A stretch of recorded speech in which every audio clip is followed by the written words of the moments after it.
Hi, I'm Kazy. I'm going to be singing the song for you called Dahil sa Isang Bulaklak.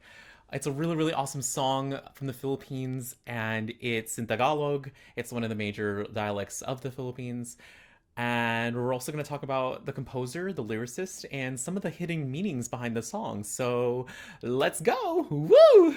So, the composer's name is Leopoldo Silos. We don't really know much about him because when I did my research, there wasn't really much on the internet about him. Thanks, internet. You failed me again. How dare you? But there is a lot of info on the lyricist Levi Salario. Levi Salario was born in poverty in Tondo. It's a city right outside of Manila, Manila being one of the major metropolitan cities of the Philippines. He had a mother who was a great musician. She sang in her church choir, she was a harpist. His mother was very scared for his future because he started to become friends with a well-known gang leader named Asyong Salonga, which, by the way, like, people thought Asyong he had this reputation of being a gang leader, but he also had a reputation for being the Robin Hood of Tondo. So his mother encouraged him to pick up the violin at the age of 11, and he really fell in love with the instrument. In fact, he studied it throughout high school and throughout college, and he was even getting offers from the Manila Symphony Orchestra to join, and he became like one of their youngest members. Isn't that amazing? Wow, he's so accomplished. Makes me think about whether I'm accomplished or have I done anything with my life? What have I been doing with my life? You just have to say that you're fine. Unfortunately, his dreams of joining that symphony were dashed when he had an accident and broke his arm. It was really unfortunate. Did you know he was also a poet? Though a lot of his poems at the very beginning were not really well known, nor were they popular. In fact, a lot of publishers called them as lacking in style. Even though his early works were not considered great, as soon as he stepped into the songwriting world, he essentially became really popular overnight, kind of like going viral, you know? Is that what the kids say now? Is that what they say? I don't know. In his entire lifetime, he wrote 4,000 songs. 4,000 songs! Like, what? Oh my gosh, he's done so much! One of the other things he's really known for is that he received a Guinness Book of World Records for being the only person in the world to make a tune on a leaf. Wait, what? Wait, he's the only one who said that?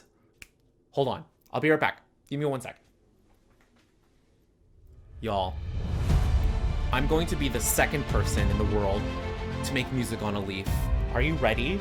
Are you ready for this? Are you ready, Guinness Book of World Records? I will be the second person, you hear me?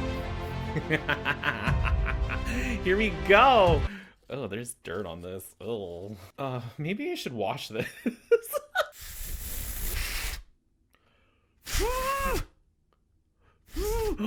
I think I'm getting sound.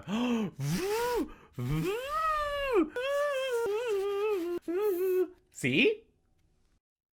Guinness Book of World Records. I want my record, please. Give me my record, please. Thank you. Now let's talk about the meaning of the song, shall we? Dahil sa isang bulaklak, roughly translated, means because of a flower. The song goes on to talk about how because of this flower, love is born. The singer longs for this flower, but in the end, the singer cannot have the flower and suffers for it. Wow, that's deep. That's really sad. Wow. That's really deep. I'm not crying, you're the one that's crying. Anyway, it's a love song, right? Or is it? So if we consider the history of the Philippines in the context of this song, we might actually find some hidden meanings hidden in the petals of this flower. The Philippines is a land that was heavily colonized. First, it was Spain, then it was the United States, and then it was Japan for a time. And then the United States came in again, and then the Philippines eventually got their independence in like the 60s, I think. Fact check me on that.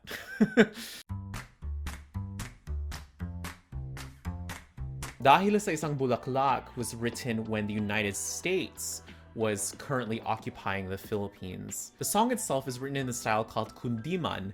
Basically, it's a Spanish style of music that was meant to for singers to serenade to their lovers. But a lot of the Filipino composers of kundiman always had this subtext in their music, this subtext of like nationalism and like wanting to be independent from all of the colonizing powers. Yeah, Filipinos really wanted to be free, and one of the ways that they expressed that was using the musical styles of the colonizers, Spain specifically, to convey this really deep meaning of nationalism and of wanting to be independent from all of these foreign powers. If we connect the dots here, perhaps Levi Salario was trying to imply that this flower is the yearning for Philippine nationalism and Philippine independence. So yes, this is a protest song. Anyway, without further ado, here's the song. You're gonna hear a really, really awesome piano part, and guess who's playing it? Your teacher! Oh my gosh, it's amazing! She's gonna be great.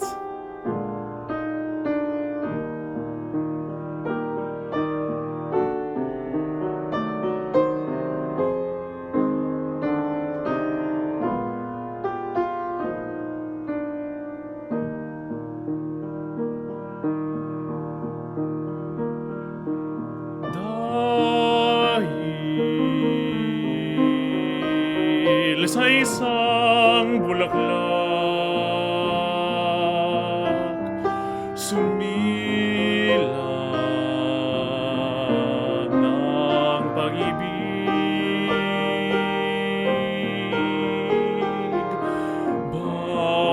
Bawat hibok ng kanyang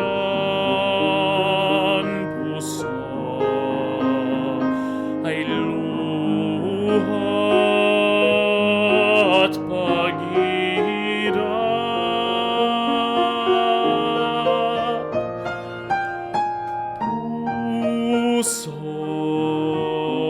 Puso'y sadyang nagtiis, nagdusa sa pag-ibig. Di magbabago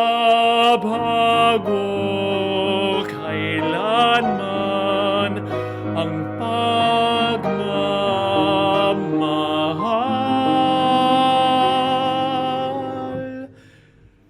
Yan ang pag-ibig dahil sa isang bulaklak. Di magbabago kailanman ang pagmamahal.